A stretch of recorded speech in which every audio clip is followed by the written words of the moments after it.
this festival, the High Festival, is an international festival.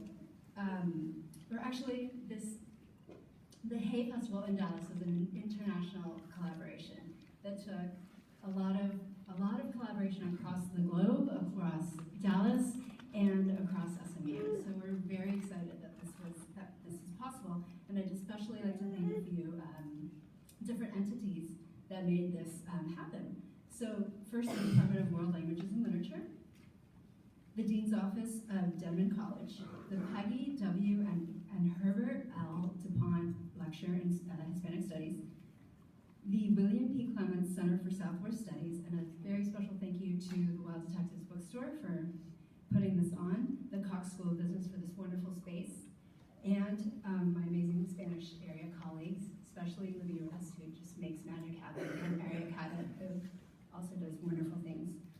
So I'd like to introduce our panel first, and then I'll contextualize the festival just a little bit. So I'm going to start with Lola Copacabana. She is the author of Buena Leche, Diarios de una joven no tan formal, and the novel Alexander Solzhenitsyn. Oh my goodness, Will, help me out. Say that again? Solzhenitsyn. Muchas gracias. She co-directs, and in 2015 she edited and translated the anthology Alt-Lit, Literatura Norteamericana Actual. She co-directs Momofuku, a small publishing house in Argentina, and she is a candidate for an MFA in creative writing at the University of Iowa. Then there's Juan Cardenas from Colombia. He's an art critic, curator, translator, and author of the novels Zumbido, Los Estratos, Ornamento, Tú y Yo, una novelita rusa, and El Diablo de las Provincias. He is also the author of, he's also the translator, of works by Faulkner, Thomas Wolfe, and many others. In 2014, his novel Los Estratos received the Otras Voces, Otros Ámbitos Prize, and he currently coordinates the master's program in creative writing at the Gato and Cuervo Institute in Bogotá, where he's a professor and researcher. Then Daniel Saldaña Paris from Mexico. He is an essayist, poet, and novelist whose work has been translated into English, French, and Swedish, and anthologized in the most recently in Mexico 20, New Voices, Old Traditions. Among Strange Victims is his first novel in the United States. Then Emiliano Monge. He studied political science at the Universidad Nacional Autónoma de México. His first short story collection, Arrastrar esa sombra, was first published in 2018, followed by the novel Morirse de Memoria. Both were finalists for the Antonin Artaud Award. He has been an ongoing contributor to the Spanish newspaper El País, the Mexican newspaper Reforma, the prestigious magazines such as Letras Libres and Gado Pardo. He was the two-time recipient of Conruta Award Fondo Nacional para la Cultura y las Artes.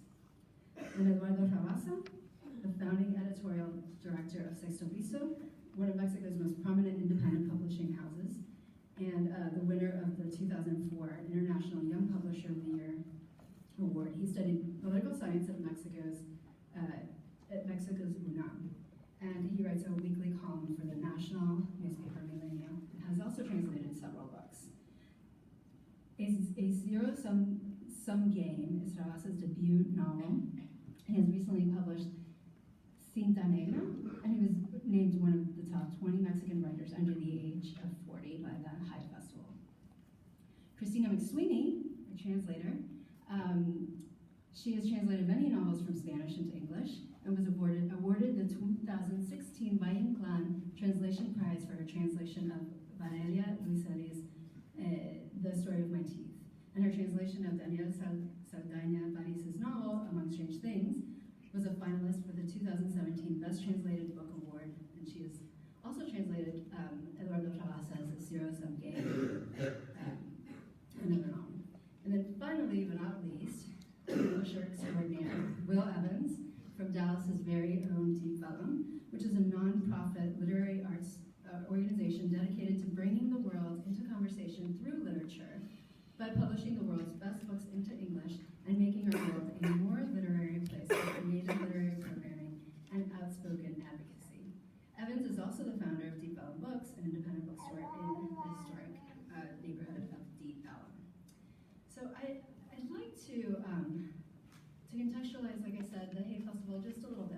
So it started about 30 years ago in Wales, in a small town where reading in bookstores was a big thing. And it turned into this annual festival, which now has all these sister festivals throughout the world. And this is our very first High Festival in the United States, and we're here hosting it in Dallas, so we're so excited to be part of this. And the Bogotá39 list is a project of this High Festival. So this event in particular is concluding the festival in Dallas, which started at the Detectives on Saturday. So as you may already know, the Bogotá39 is a selection of some of the best writers from Latin America under the age of 40. The 39 some of the best writers under the age of 40. And we decided to have the topic be literature and politics because today is a very special day in history, right? Not only does it mark the September 11 attacks here in the U.S., but it also celebrates the anniversary of the 1973 Chilean coup, which was a pivotal moment in Cold War history and also obviously marked Chileans' history forever. So we remember that too today. I also want to bring up, and I've been using this term all along, but I'd also like to bring up how problematic the term Latin American is, or Latin America is, which is a misnomer, right? What exactly does Latin American mean, and what is it Latin American person? So while this continent shares a common colonial language and maybe some historical moments, it really is a very vast region with incredible diversity. And so in no way do we want to suggest that this is a homogenous experience, but in fact something that needs to be marked as something with a lot of difference, a lot of diversity, and sometimes incongruent experiences. No? So likewise, the Bogotá39 writers are also a selection of the multiple, probably infinite voices of Latin America. Their styles are varied, they come from all over. Some of them don't live in Latin America, some of them were write in English, write in Portuguese. So there's a great variety here, and this is more about a celebration of this diversity than it is about trying to define one specific element in this category. So with all that, I will pass it on to Will Evans, who will moderate the conversation. Is this thing working? Not yet, now it is. What's up, SMU? Good evening to everyone here. Go Mustangs, pony up, what's up? It's wonderful to see you all here on a rainy evening in Dallas, Texas to celebrate this idea of Latin American literature and more broadly, literature. So thank you for being here. You are the future children. We love you. And so thank you to SMU for hosting, to Morris for helping put this together, to Javi and the Wild Detectives for absolutely leading the charge and organizing this. Thank you to everyone who has ever read a book in their life. I am a publisher, and that makes me kind of weird on this panel because I published one of the authors on here and one of the translators, but so consider me part of the panel too. The goal of this panel is not to have a lecture or anything like that because there's too many people. The goal is to kind of just make this a conversation, like we're all among friends. And if any of the panelists feel free to drop in and out of Spanish as you need, or as you want, and we'll kind of all pick it up from there. And so the first question I'm going to touch on, Lourdes brought up, and that is that Latin American literature in the United States has been read through a political lens for as long as it has ever been published here in English translations. And so I'm going to ask these wonderful authors. We'll start with Lola all the way down there in the end. Sorry, friends. You're also the only amazing woman author we have, so we're going to start with you because you're the best. But how, so today, September 11th, is a very historic day in Latin America in a very different context than it is in America. And so there's a political, angle to even having this conversation today. So broadly, how has political thought entered your writing, or how you conceive of yourself as an author? and then let's kind of build off of that. Well, as an author, I think I'm always writing when being a woman always implies deep political or has a lot of politics implied in that. So yes, I think my first book, probably in that sense, I was a young single mom when I was writing it. So I also was trying to figure out what it was to be a woman, as opposed to a girl that I had recently been, and the consequences of, having my child. So yes, I was reading a lot of Simone de Beauvoir and that kind of thing. Actually, the subtitle is based on Simone de Beauvoir's memoirs as a young girl. So yeah, and like the third wave feminism was not quite there in Buenos Aires then.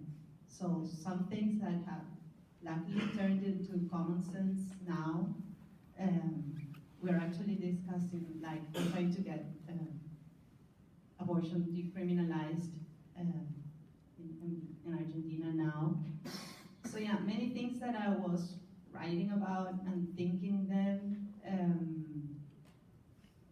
have now turned into common sense. But I was trying to, bring attention to that issue. It was not cool back then to be a feminist or call yourself a feminist. There were not H&M t-shirts with feminist slogans. I actually always felt like a little corny saying happy, Feliz Día de la Mujer. What do you say?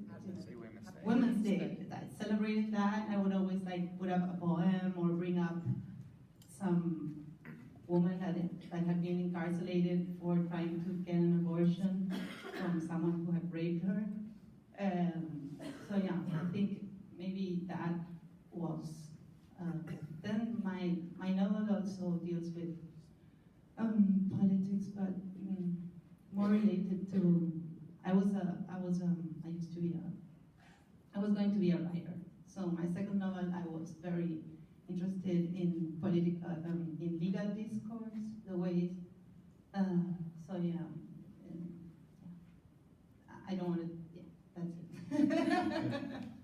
So we're a lot of people, and I feel like I'm talking for a long time. I'll stay with the feminist thing, and that's it. No, why don't we could go next to Eduardo, who studied political science at university, and so Eduardo's novel is the one that we published at Deep Vellum. If you're looking up there on the list of the books, it's the one on the bottom, second from the right on the very bottom row, A Zero-Sum Game, which is in Eduardo's description of it to us, it was like a satire of neoliberalism, which is wonderful and very political.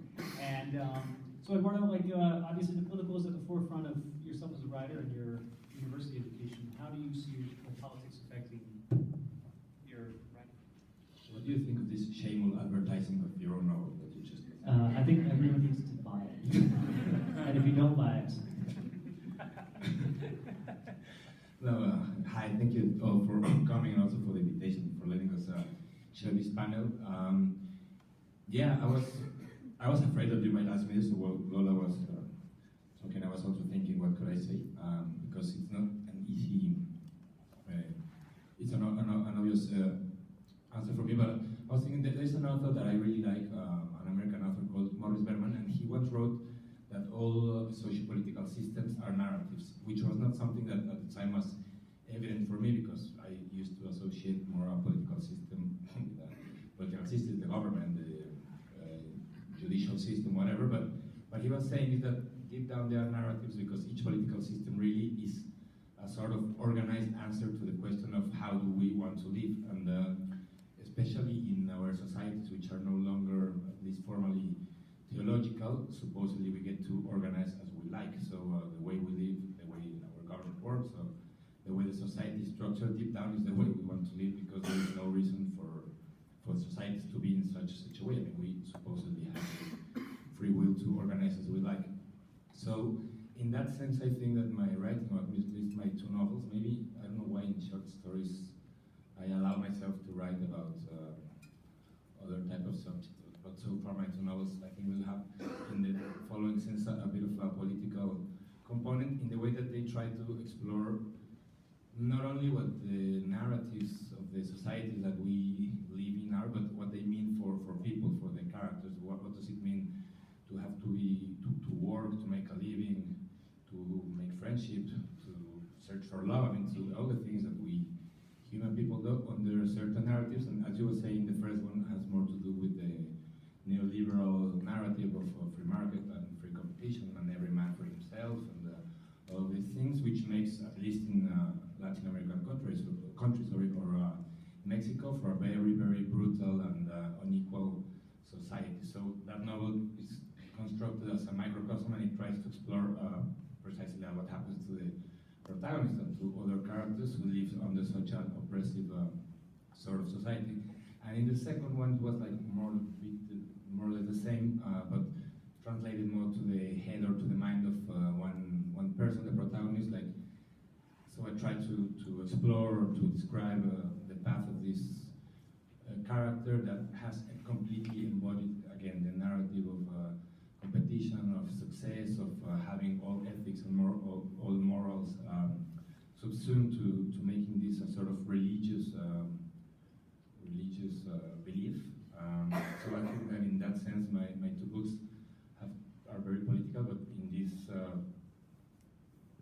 not hidden, because it's not hidden, but in this subterranean manner, I think. God, I have so many follow-up questions. But how about this too? This is when we think of ourselves as a political writer, or we ourselves, y'all selves, is the effect of politics to like the thinking of approaching the question of politics through your writing? Are you attempting to explain a situation as it is, or are you trying to examine the possibility of change and what could be? You know, I mean, that's just another layer of questioning here. Yeah, for all of y'all, but let's start with Juan. Okay. Let's make our way down the table. Just That was a hard one. Could you repeat it? absolutely not. But really, Sorry. I'm just going to throw words out there, and you can just say whatever you like. But so we've had a writer so far from Argentina, Mexico, and now Colombia, and so politics and writing in these three countries is also very different. So Now I'm gonna write. I'm gonna answer this question. The original one. I don't know. Like I don't think it's very interesting for a writer. I mean, for a fiction writer to assume the task of choosing a subject in order to explain it to his readership or audience or whatever. So I don't think that's the goal or even the intention of. I don't know. At least mine. It's not. I know my friends are. Might agree with that. But it's not only like I'm gonna choose this particular subject about violence or historical events that took place and somehow explain some kind of a current narrative. Probably it's that's not what we do. I mean, I think we're trying to see how a phenomena works, first from the point of view of language itself, and secondly, dealing with the subjects, but in a very particular and perhaps twisted way. So I don't think it's like a direct approach to anything. I'm gonna mention like one of my novels, Ornamento.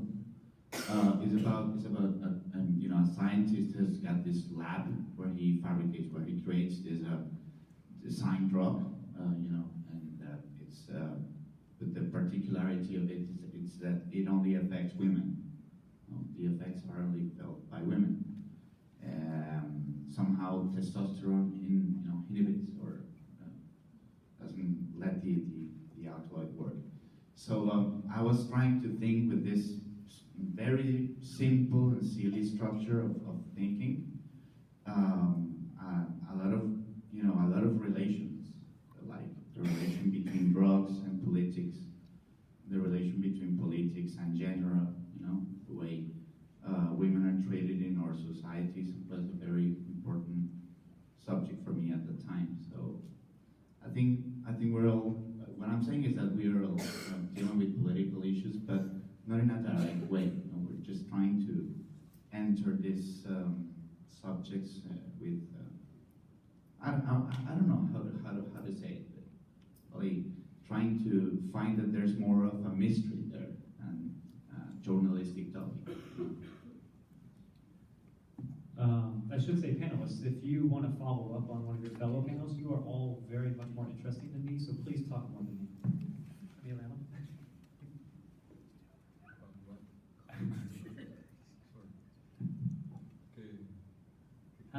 How do you like politics? You study political science as well.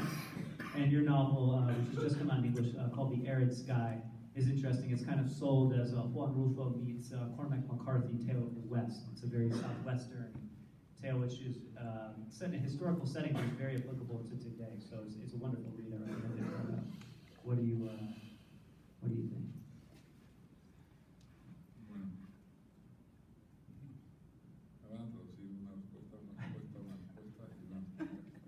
Cada quien. Empieza la Empezamos por este lado. Esto nos sirve, ¿no? Hello. Thanks a lot. Gracias, Javi. Gracias a la universidad. Yo estoy de acuerdo básicamente en lo que dijo Juan y en lo que decía ahora, lo que han dicho todos en realidad. Pero, y sumaría poco más al asunto de que la decisión política y la relación con la política en la literatura no está en el tema, en el lenguaje y en las formas, ¿no? Que lo habíamos platicado. He's saying he would. There you go. Just talk right He's saying he would basically agree with all of this, but he would add that a simple fact that politics are not so much in the election of the subject rather than investigating with language and forms. Y creo que también el hecho de escribir, el hecho de crear algo es radicalmente político, es decir, no solamente en la literatura, en las artes en general, en la música, el hecho de generar algo nuevo desde el lenguaje o desde la imagen, al final el lenguaje es una imagen, viceversa, es un acto político primordial, digamos, ¿no? He said that Bueno. this is generating a very radical innovation in the form and radical innovation in language is a very political way to act.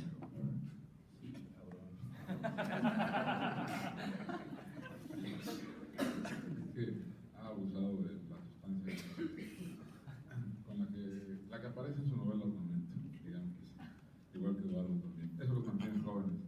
El MDMA los mantiene jóvenes. ¿Sí o no, muchachos? Ahí está, traduce, cabrón. No sé. No, para mí la relación con la ciencia política y literatura ya en lo personal fue complicada. Es decir, mis primeros dos libros trataban de rehuir un poco los temas políticos, no ya hablando de los temas. Trataban de rehuirlos quizás porque en ese momento no lo sabía, ahora lo puedo entender. Me tenía que sentir seguro con algunas herramientas para tocar temas que me importan tanto en lo personal, digamos. Yo creo que antes de ser escritores somos personas y cada quien es más o menos activista o más o menos politizado. Y a partir del tercer libro sí, también trato de hablar de temas que son evidentemente políticos, sobre todo en tres libros que fueron uno tras otro, que son El cielo árido, Las tierras arrasadas y La superficie más honda, el tema específico de la violencia, diferentes aproximaciones a la violencia.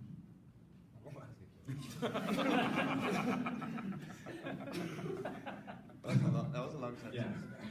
But I will try. I will try. You can He do said that for him, the relationship between political science and literature was complicated because when he began writing literature or fiction, he didn't want the subjects of political science that matter to him, and hence in the first two books, maybe they are not there in such a clear way. Also because he said that some of the political subjects are very personal.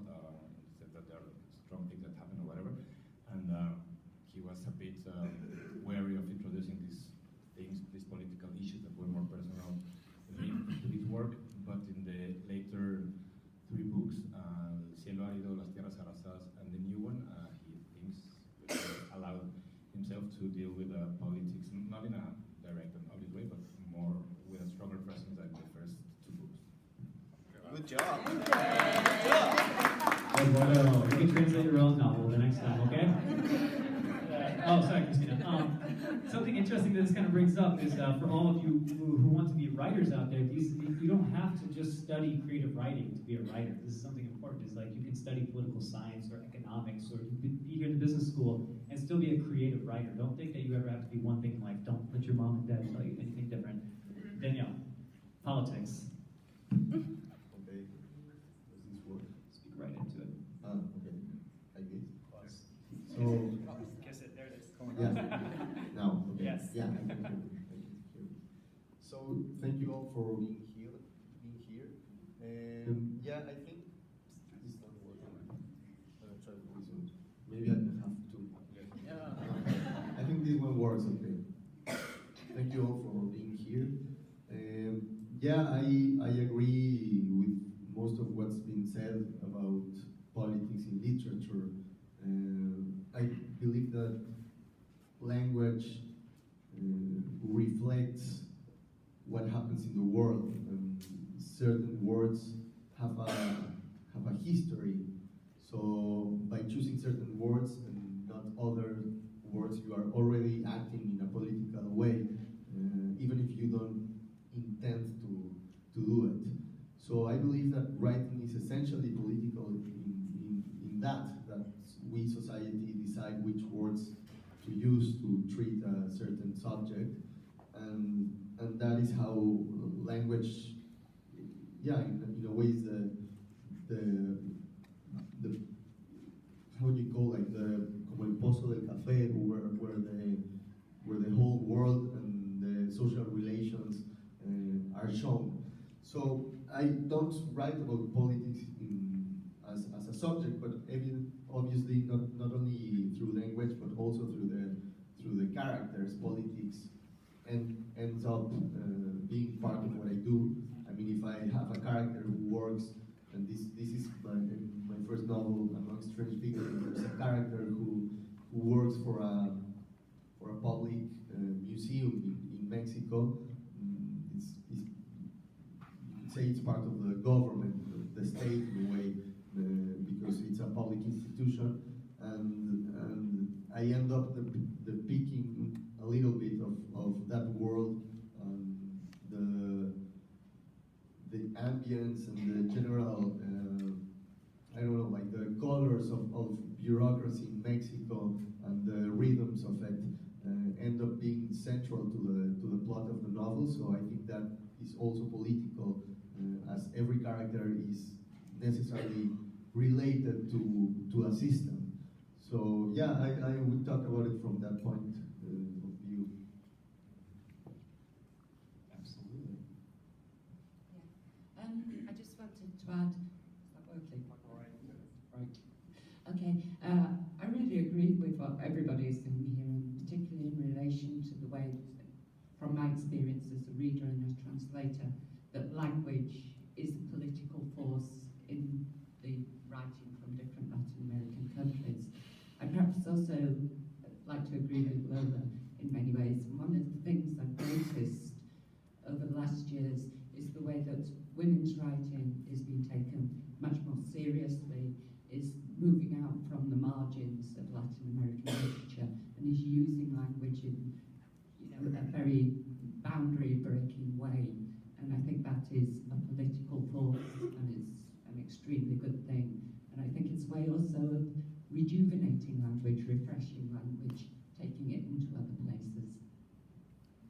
Isn't that the truth? It is really amazing to see that this wave of young Latin American writers that we are lucky to have more books from in English these days than we did, let's say, before. Has been amazing by the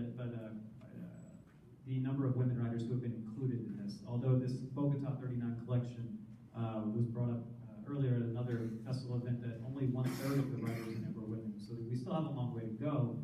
And publishers play a large part in that because there's a large disconnect between the American reading public and then the Latin American writing public.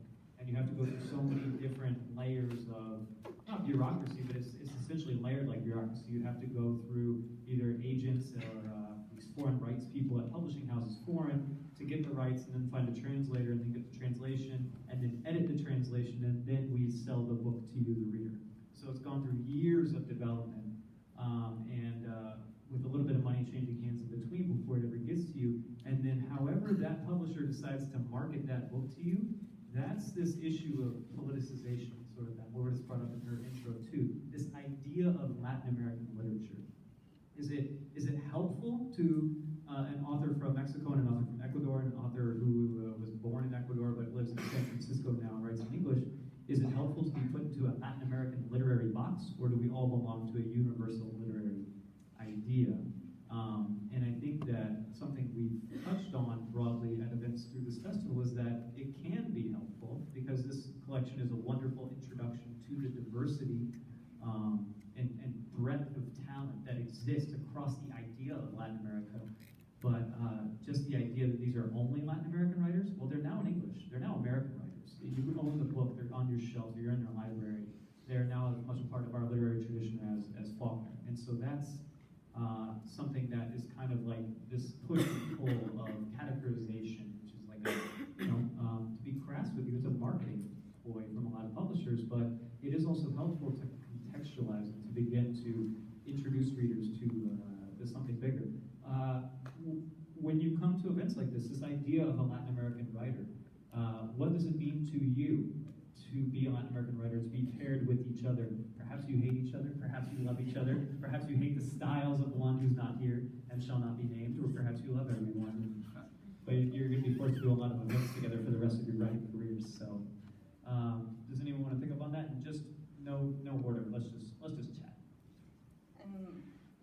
I think, is it working? Yeah.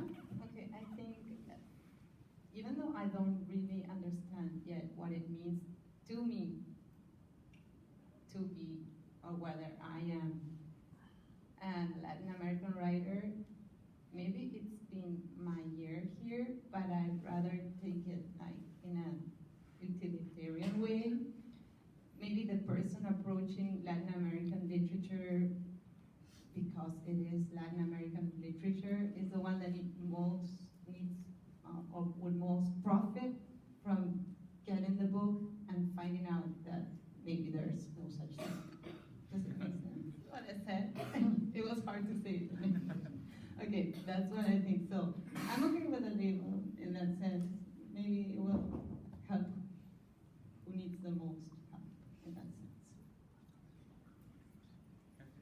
Yeah, I think the question is very thought-provoking. I think we are Latin American writers in a very obvious way. We were born in certain countries which are considered part of Latin America. So that's like the fact of it. But then there's also true that there's a variety within it, and that we don't necessarily share one tradition, but several of them. But I think it's helpful, the label, as long as it is not the only one. We are Latin American writers, but we are also just plain writers in a way. We can come and talk here and have like a discussion with you guys, and we can go to any other congress in other countries and discuss books and ideas and language and characters with people in other languages or through translation or whatever. So the way the Latin American label, although it can help to place us as part of a tradition, a broad tradition with variety, could also be constrictive in many respects, because, well, we are just like writers, and we could discuss with local writers as well. So yeah, that's what I think. Something I'd like to add, just before we get out too, is that this idea of Latin American, I just wonder now, is it more beneficial to, or not, excuse me, I'm going to step back because that's the wrong question. The idea of being a Latin American writer, is it more positive to you than to be considered a Mexican or a Colombian or an Argentinian writer, you know? there's this idea of nationality versus this idea of something much bigger. The idea of Latin America is so much bigger than one nationality. Just thinking about, this idea of this Federation of Nations in which like Borges and Cortázar from Argentina can mingle with Almaez Spector and from Brazil, and then Garcia Marquez from Colombia, and then Rulfo and Fuentes from Mexico, and everywhere in between is kind of like this really beautiful idea, but yet it already exists. And which does bring up the question of Brazil and Haiti and the Caribbean and all these things and how they fit into the idea of Latin American literature. But that is neither here nor there, because now we're going to talk about translation, which is the ghost in the machine, if you will. The magical act of conjuring. Yes. You take this one language and then you channel it through your dark arts into a language that I can read, which is so cool. In the political context, Christina, you've translated a vast diversity of authors as well. What is it like for you approaching the idea of politics in the literature and catching these nuances and social constructs and the bureaucracy of different nations and the way that different authors approach these topics? I think I'd like to say, perhaps Eduardo's work is the most overtly political that I've translated, and I would say, but and Danielle's sort of, for me, I feel there's always a political sense underlying your work and a historical sense as well. I see some form of politics in just about all the authors I've translated.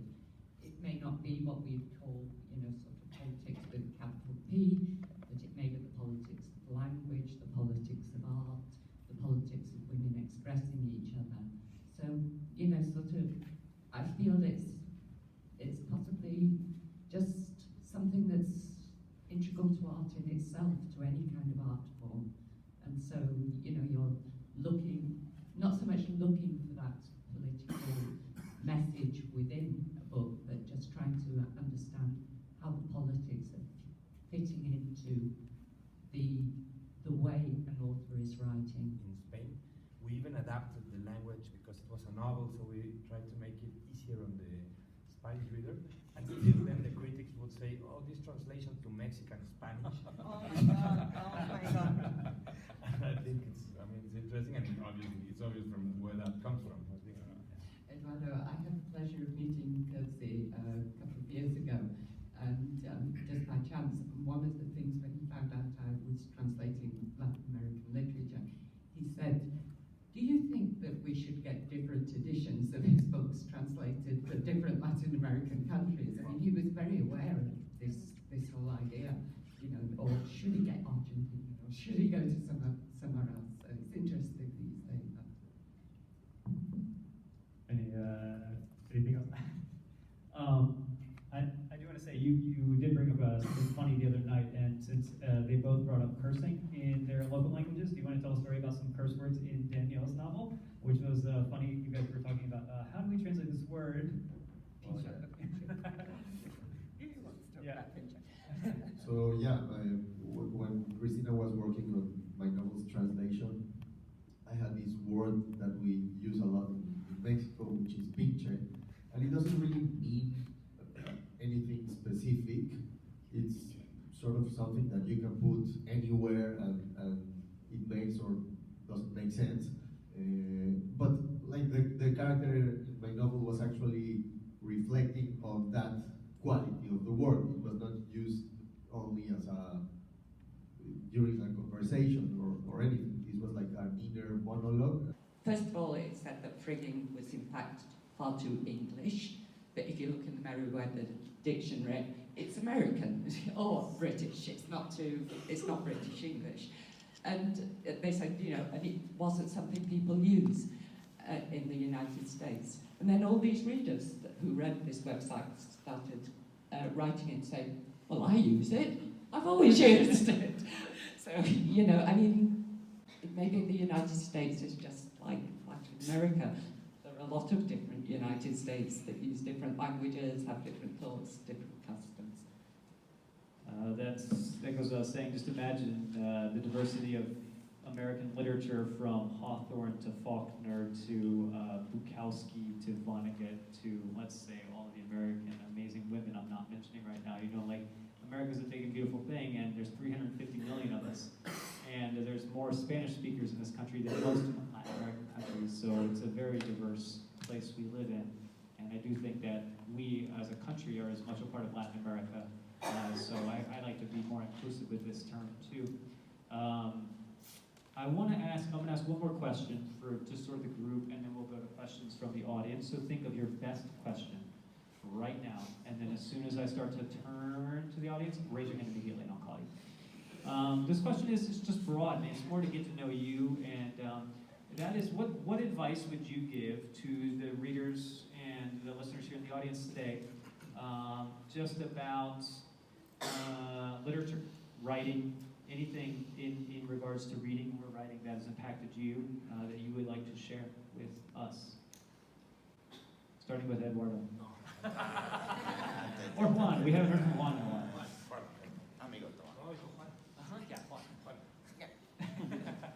I'm so good at advices. So good. You're gonna love this. No, you won't.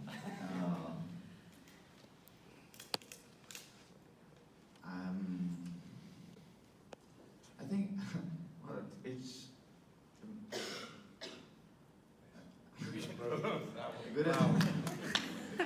good advice would be like assuming that literature is just pretty much a matter of listening, you know. It's not so much. Really, man. This is exactly why I asked this question. So I believe that giving advice on reading is always hard because, you know, like I have my personal taste, but I'm obviously not going to try to impose it on anybody else, even though like maybe in a passionate discussion I would try to do it. So I would just say like explore a little bit. Like if you don't like something that you are supposed to like, try other stuff, because sometimes they tell you like, no, you have to read, like you absolutely have to read Gabriel Garcia Marquez, or you absolutely have to read a certain Latin American writer, or a writer in general. So and yeah, I'm guessing eventually you could get to like it, but if you don't like it immediately, and you can try something different and explore your own taste, and you allow yourself to find not only the author but also the genre you like. Perhaps you only like reading like police stories in novels, so you should just poke around a little bit and find the author that you feel more close to, because that will show you, that will also show you like the variety within Latin American literature. It's not only magical realism or whatever. There's a lot of different styles, and it's a whole continent of voices. He's basically saying that you should do whatever you want to do. Important advice. I lived for 2 years in the 1980s on Barbados. I can say, apart from the airport bookshops, there was only one good bookshop in the whole island, and the library was lacking. During that time, I read whatever that bookshop had. Because I had to have books.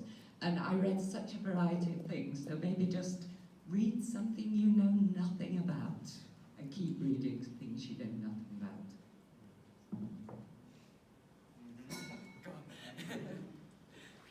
First, I want to rewind to the previous question, because I think the two stories about the book of Lola and Eduardo is really interesting, because we can connect with the first question. If you decide, the other option that they have was use a neutral and Spanish and neutral Spanish, and you can think, What is well, that? yeah, exactly. So you can think that maybe this is an unpolitical decision, but really is the most political decision that you can do. And this something like that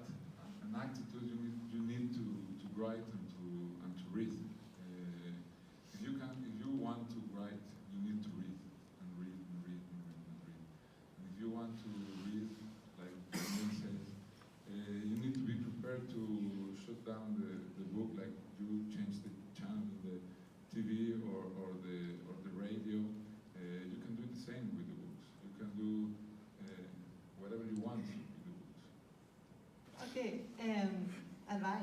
Yeah. I think that, yes, what Danny said, I'm always agreeing with Danny today. It's like the third time I've agreed. But yeah, I think he's right. Both are right. Also, yes, Emiliano, the choose not to read something and not to like it, I think is a good advice. But, so I hate sports. I've hated sports all my life. I couldn't like relate to it. The way I was supposed to at school, I was in a group competitive way. But as I grew old, I don't know, I started to do some yoga, I started to run, and then the weights, and suddenly I realized I really loved sports, but really, really loved them. And I think with literature, I never believe anybody who tells me they don't like to read. I really believe that sometimes it takes time to find what you like to read, what makes you passionate. I'm passionate about weight. But it took me a really long time to get there. So yeah, not to get frustrated, to keep on exploring. If you read a Latin American writer that you don't like, go to the next one. Maybe you will. I think that yeah, maybe Borges, you read 3 lines, you don't get what the big thing about him is. Go to Garcia Marquez, maybe you will like him. I don't know. See, and yes, if you want to write, it's important to find your voice, and reading is always helpful. I also have like a negative advice, which is that for a while I tried to read about the places I was going to travel to or to visit, and it didn't really work. Like I remember I was invited to the Hay Festival, like the original one that takes place in Wales, and I thought, well, I know nothing about Wales. Like really, if I think thoroughly, I know close to nothing about Wales, and I bought like this huge, like 1,200 pages book on the history of Wales, and I just like I started reading it. In the end, it turned out that I was only going to be in Wales for like 24 hours, and I didn't see anything. Like I didn't see anything of it, just like cows and some meadows from the highway, and I had started like this very thick book about the Middle Ages and so, and I don't think it was a good way of approaching the subject. So I just, you want to do that, don't do it. I was just remember that the other day I was in a panel with Emiliano and another writer at the Hay Festival in Querétaro last Friday, and we were discussing about the relationship between life and literature, and how you write and when you write, and how writing impacts your life, and like these sort of things. And I don't know how the discussion made me at some point, because I was telling the process, no, this is real, the process of writing my 2 novels, that it had been very different, and it's a long story, but the point is that at some point I realized that writing the 2 novels had led me to 2 divorces. Like, I divorced myself the first time, and the second time I broke up a relationship that had been going on for 6 years. So my advice is, if you want to write a novel, make sure you're with the right person. I'm turning now to the audience. Any questions in the audience? Right here. I have a question. You're all fiction writers. Do you see an evolution of the term fiction and your topics and what you write about as, we go into these, truly 21st century or into the future? Yeah, I'm very interested in that question. I think that the internet has made us, and we were talking about this right now, right? Has made it more natural maybe for us as readers and writers, maybe as readers, I think, to get into the first person. We want the first person. We want it straight from the horse's mouth. I think, and right away. So I think, so I'm writing my thesis. I need to write a book by May. And I started thinking that, as an editor, I also get a lot of, we're moving into novelas de autoficción, autofiction, I think. And the funny thing is, I was reading a lot about that. I was reading diaries from famous and wonderful writers, and I was doing my own thing. And what that led me to, when the chapter which shook me up, is that the chapter that I like the most and is like where stuff happens, there's a bunny, un conejo que habla, a bunny that talks. And I feel that is when I got to the point that I was trying to make. So, yes, everything is leading us that way, but maybe at the end of the tunnel we'll find a talking bunny. That's what I think. I don't know, that's my conclusion. I think it's interesting what you were saying about autofiction, because we have a friend that many of us know here, a Mexican poet called Luis Felipe Fabre, was brilliant. And one day we were discussing more about these subjects, and he said that there had been a switch, because he used the example of Don Quixote. He said Don Quixote takes the chivalry stories and projects them into a sort of psychotic reality. But he said, Fabre was saying, but now we are doing the opposite. We're taking this psychotic reality that we are seeing all the time in real time, these images, and projecting it into fiction, as if we could no longer just rely on imagination, right? But we need this constant reality to be what is feeding the fiction. And as you were saying, if not many people are not even interested, if it's not a first personality, so I think that's a very big impact. And I think that another impact that might not be yet so obvious, but it has to do with the internet, but especially with the social networks, and this need to be, I think it's really beginning to affect writers' psyche, because people are becoming much more obsessed with instantly knowing what is going on with the books, or getting likes, or being spoken of. And I think that in some cases it might even begin to be interfering with the writing, because it's not the same.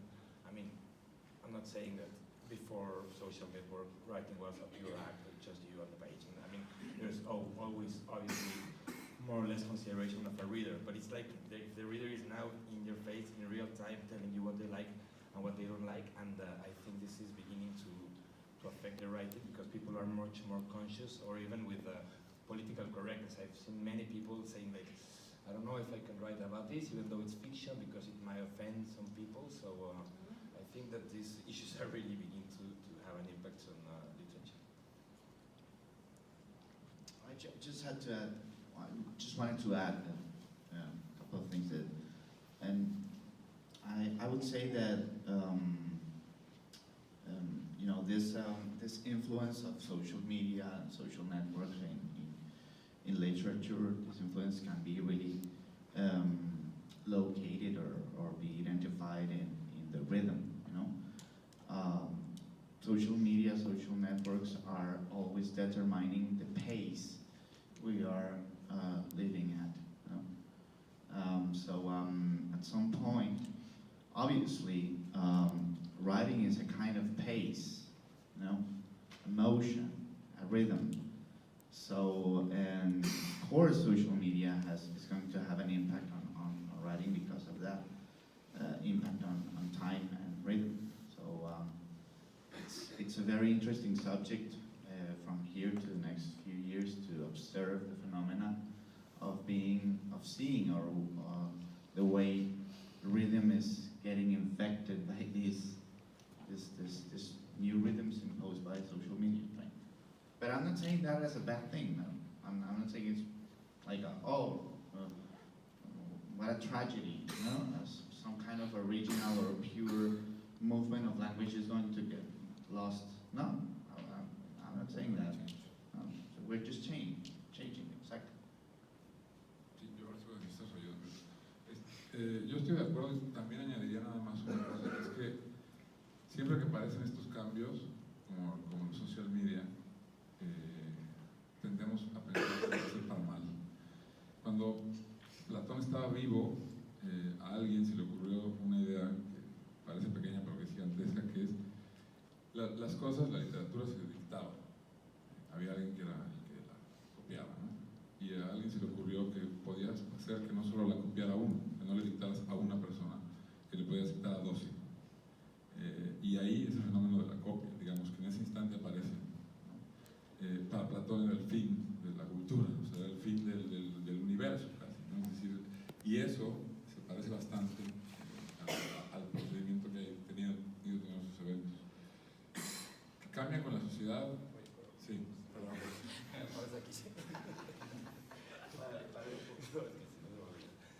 He's saying that we tend to think that social media will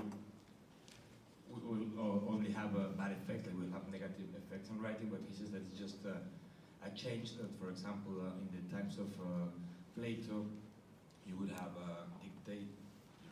dictate books to someone, like a scribe or a in English, but he said that at some point someone realized that you didn't need to only dictate to one person, you could dictate many more, could copy what you were saying, and so it began to be dictated to 12 people, and this was where copies, like multiple copies, began to be produced at the same time, and that at the time it was an immense change, and that Platon thought was a calamity and the end of the universe.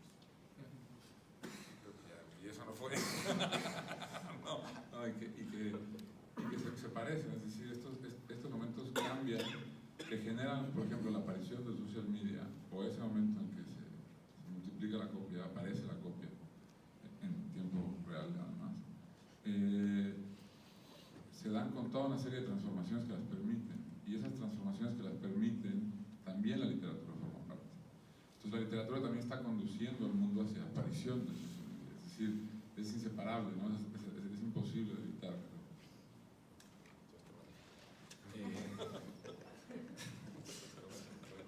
And well, if I understood correctly, you said that this changes, like the introduction of social media or of the birth of the copying, the types of Plato which are change are not are part of like the whole society and the whole changes that are taking place in society, and the literature is also part of society. It's not like a separated sphere. So in that sense, if I understood you correctly, you're saying that literature itself is part of the forces that drive social media and create social media, which then affects literature in its turn. Gracias, amigo.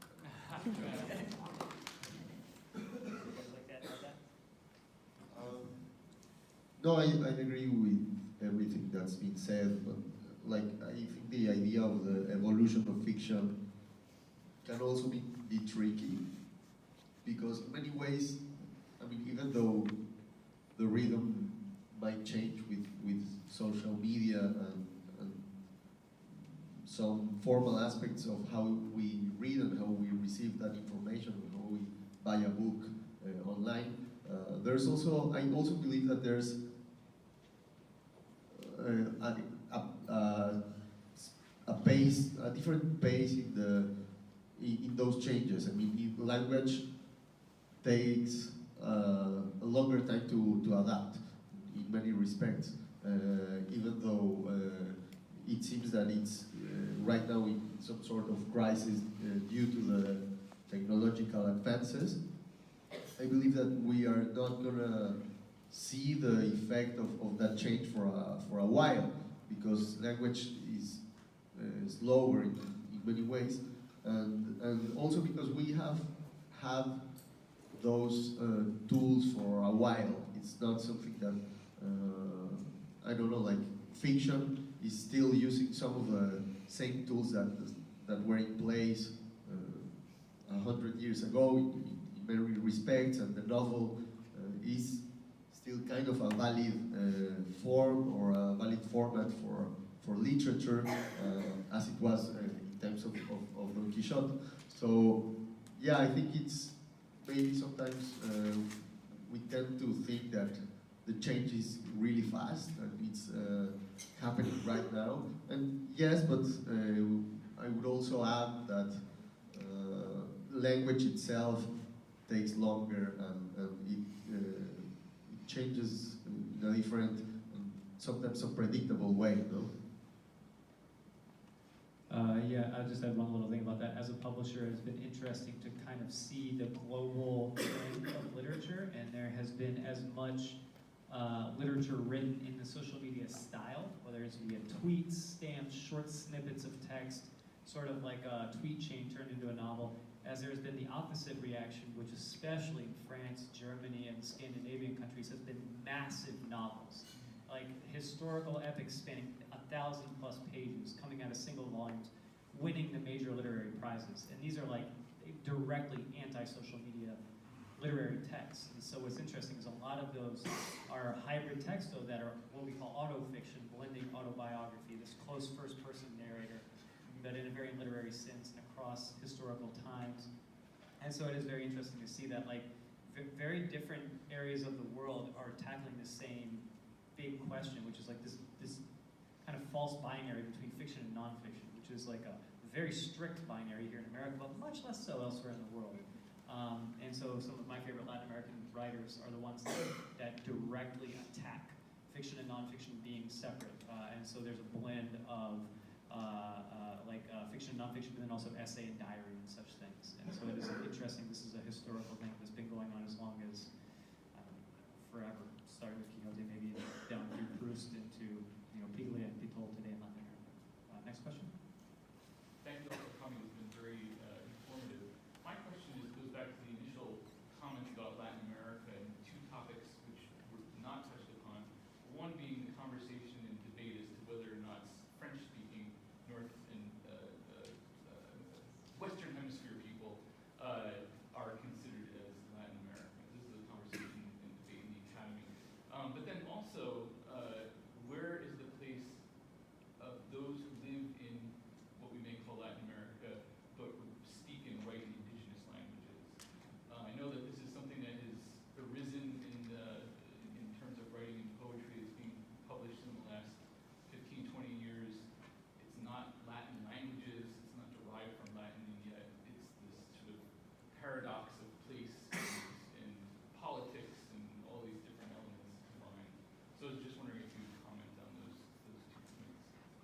I think I would like to just comment on the second one, that unfortunately it's a very marginal part of literature, and I think it has to do like a bit what we were discussing before about how we can read in Latin America translations that come from Spain but not the other way around, which obviously comes from colonial political reality. I think it's sadly the same thing with people writing in indigenous languages. I mean, first of all, like due to the same government policies and it's really just the marginalization of indigenous people, like the number of people like speaking those languages is shrinking, which obviously has an effect on literature. And not only that, I mean, in a country of 130 million people like Mexico, very tiny percentage of population whose first language is Spanish would also speak an indigenous language. I don't know anybody, I don't know if you do, but it's almost impossible to find this. So a vast majority of the country cannot read literature produced in indigenous language. And what many writers that come from indigenous origin are forced to do really is to write in Spanish, and it's not often their first language, or at least not their only like main language. But if they want to sort of get into the circuit, they need to write in Spanish. There are especially some government programs or some people that are like very devoted to this, but it's, I don't know if you agree with this, but I think it's very tiny. Yes, I think it also this situation that you perfectly described creates I don't know, like this weird situation where writers writing in indigenous languages have to translate themselves to Spanish, which is not ideal. I would say in other countries, I don't know, like I'm thinking Spain, there's writers in Euskera, the Basque language, but then there's also the professional translators who take care of those books, in translating them into Spanish. So there's like a whole industry or some sort of market languages and their specificity and the need to have professional translators, whereas Mexico, which is the case I know closer, I think it's pretty much always that it's like the writer who has to translate him or herself into Spanish, and I don't know, I think that also tells you about the marginalization, the lack of an industry, of more of a normal process to have translators and publishing houses devoted to these languages. I think it is marginal, but I think it's slowly changing, at least in poetry. And I also work as a poetry editor for a journal at the university in Mexico. And little by little, I believe it's changing, and poets in Mexico leave aside some of the prejudices linked to poetry written in an indigenous language, and we tend now to approach the subject with a little more curiosity, I want to believe, and more openness to being surprised with the production of these writers, which is something that didn't really exist 10 or 20 years ago. Go ahead, sorry, it's just a quick point that in terms of translation into English, there have been some very interesting projects to do with the indigenous languages, particularly in Mexico. I think David Shook, in California, is doing great work there. So, I'm sure this will all filter around in different ways. Yeah, this David Shook, she mentioned, studied at University of Oklahoma, which has a program in endangered languages. And so he has helped shepherd texts from a lot of minority languages into English, including Zapotec Isthmus. And he's done several poetry projects related to this minority language in Mexico. I would just like to address the first part of the question, which was the French-speaking world, which we were all forgetting about symptomatically. And well, I think that right now we're just going through a very specific and curious relationship with the French-speaking world of the Caribbean, especially. When I say it is a very special or particular point of that relationship is because, like, probably 20, 30 years ago, there were more efforts coming from Spanish-speaking countries, especially Cuba. I think Cuba made a very great effort in the 1960s, especially with the books published by Casa de las Americas, which is a very important institution for the revolution since 1959. Well, the Casa was founded in 1963 or something like that. Anyway, but there were efforts coming from the Spanish-speaking world a few decades ago. But then I think that for this geopolitical waves or currents or turmoils or whatever, has just changed radically the way we conceive that relation.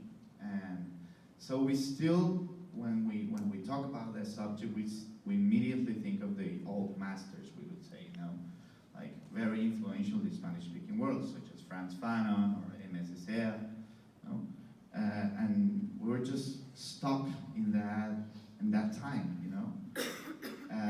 So for us, it's kind of difficult to imagine anything else coming from the French-speaking world. But on the other hand, I want to say that that's not particularly or essentially bad at all. Precisely because of this situation, this particular situation, the weird position of this island, especially in the Caribbean, they're sort of in the middle of where is an island? An island is pretty much something like it's just drifting away.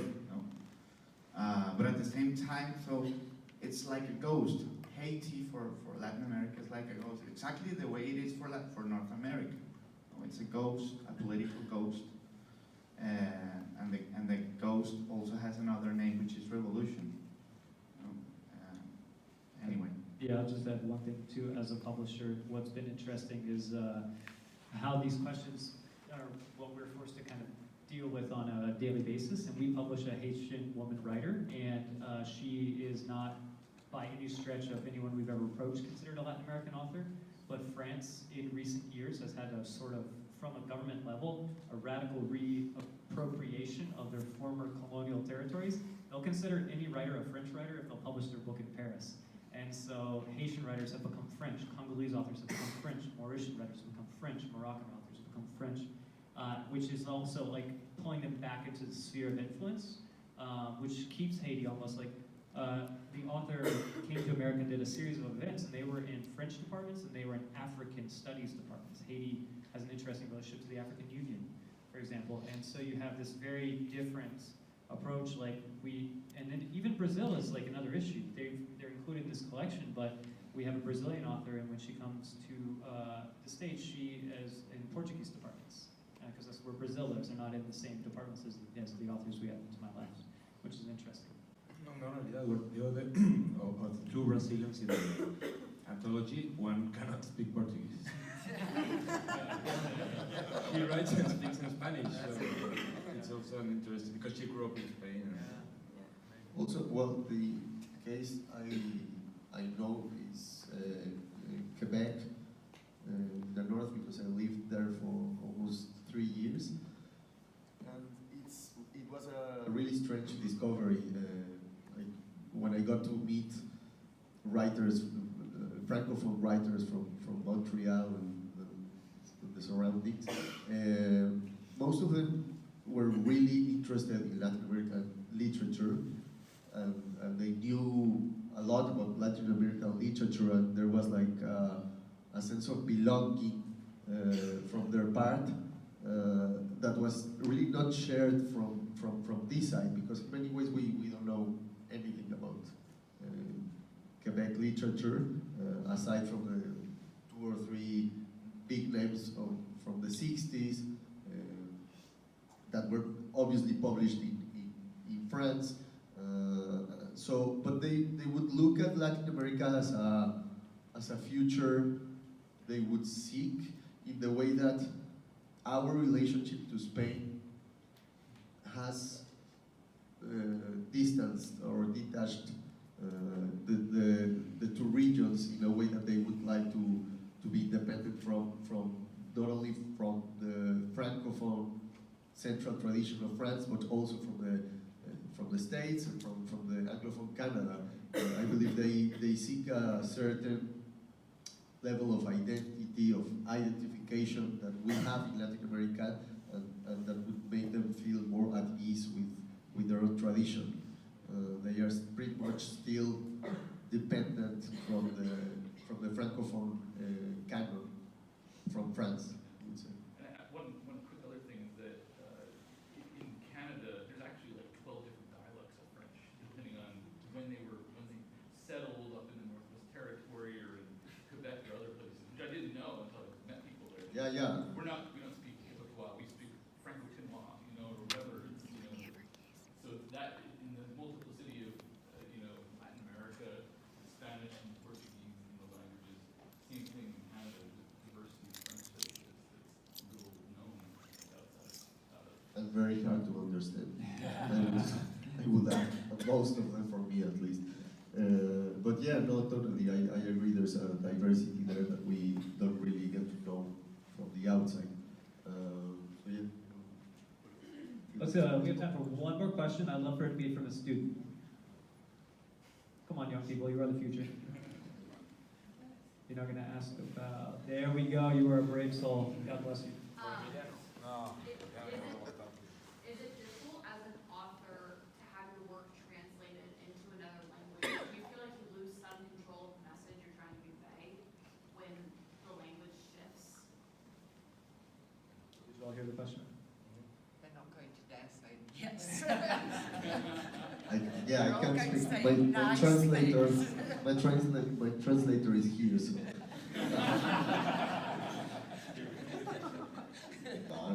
No, she does a great job, and obviously I have trust not only in Christina's ability, but also like in general in the job of the translator. I believe there are great translators writers in the States, in the UK, and every other country. Actually, in France, there's a very long tradition, a very strong tradition of translation. So, yeah, I trust what's going on. I think there's a lot of understanding of the task and also the downfalls or possible downfalls of translation. I believe that if the translator makes the effort of listening to the text and listening to the original, what I care the most about is about the rhythm of the prose and also the humor getting across languages. That's the toughest part many times to translate humor, to translate music and rhythm. But I believe there's also a lot of gain when you work with a translator because they bring their own culture and their own references to the table, and that enriches the text rather than makes it poorer. So that's how I look at it. I would like to add something. Christina in a panel before was saying that she considered that translating is writing, and I agree in the following sense that I mean, even the best translator, I mean, it's impossible to translate everything exactly as it is in the original language, and sometimes, like with the slang or even with the cousin, you realize that there isn't, like the example you were giving of pinche. I mean, you can find the best solution, but there is no way to say it. But I don't think that that's necessarily a bad thing, because that's where I think that the writing part of the translating comes, and it doesn't have to be exactly the same. We were laughing because the other day we were with some friends watching some music videos of some rock video, and it was on YouTube, so it was one of these videos that had the Spanish translation of the lyrics. It was very funny because, like, I don't remember what the song was, but it was like a super great, cool rock song, and in Spanish it sounded like a horrible pop song. And yeah, it's like, wow, yeah, I mean, one, English is the language of rock, but also if one were to do the sacrilege of translating a song into Spanish, and you do it like literally, it doesn't mean anything. So I think that, again, many things don't have a correspondence, but if the translator is good, sometimes I think it can make it even better, or have as you were saying, a new meaning that the original maybe didn't have. So I don't think it's necessarily something bad, it's just different maybe. And from the translator? Yeah, I think, you know, I think translation is a creative act. And I think, you know, that it's possible to have a creative response to a text which might be different to what was initially intended. But I think that the relationship with the author has to be one of respect for the author as well. There has to be trust between author and translator. Now, you could say that if somebody's been dead for 100 years, then maybe I could go ahead and have a very creative response to their work, you know? And I could just retranslate things in my own way, which is pretty much what happens with literature anyway, you know, which is a plagiarism, which is constantly changing. So I think, you know, sort of with living authors, and I hope my authors will continue to stay in that category, I think it's a kind of middle ground between the creative act of writing as translation and the respect and the dialogue that you have with your authors. I think that's a really beautiful place to end. I'd like to thank all the authors and translators.